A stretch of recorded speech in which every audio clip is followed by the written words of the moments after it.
Ito hong 43 billion pesos na benepisyo daw ho ng mga guro at mga kawani ng gobyerno isinugal sa 2026 budget ayon yan kay Representative Tinio.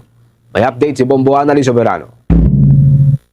Mariing kinondena ni ACT Teachers Party List Representative Antonio Tinio ang 2026 national budget matapos ilipat ang mahigit 43 billion para sa sahod at retirement benefits ng mga guro, kawani ng gobyerno at uniform personnel mula sa tiyak na pondo patungo sa unprogrammed appropriations na walang katiyakang mapopondohan. Ayon kay Tinio, inilipat sa unprogrammed appropriations ang 10.77 billion para sa salary upgrades at 32.47 billion naman para sa retirement at terminal leave benefits upang bigyang daan ang dagdag pondo para sa local government units na lumobo ng mahigit 63 billion pesos. Babala ng mambabatas, ang paglipat sa unprogrammed appropriations ay nangahuhulugang magiging depende na lamang sa availability of funds ang pagbabayad ng mga benepisyo.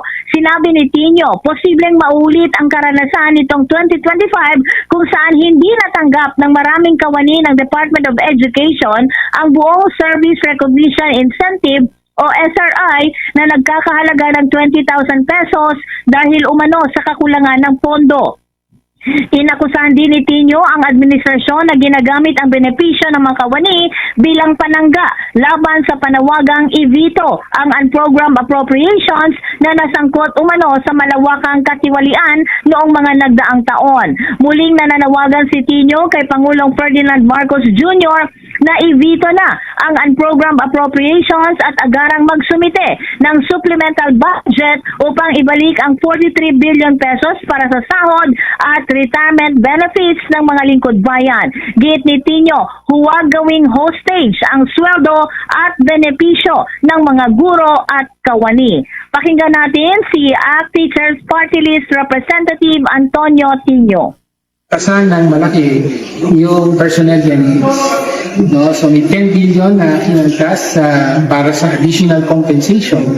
No? Pambayad yan sa pagtaas ng sweldo or allowances.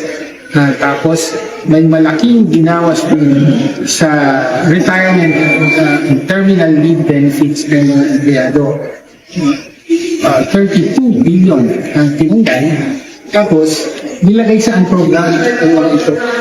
So sabihin mo, may iyak na pera na nasa program para sa mga beneficiary na ginawa ang program. To make room for additional insertions. Ito naman yung sa pang-regla.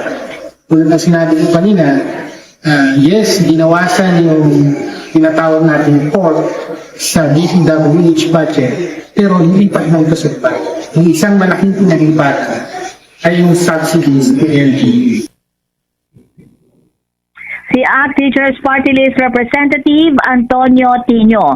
Mula sa Kamara, Bombo Annalyn Soberano nag-uulat.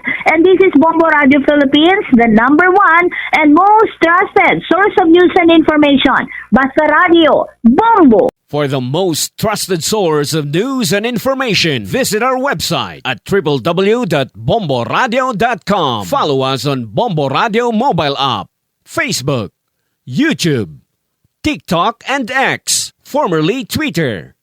Like, share, and stay connected. Anytime, anywhere.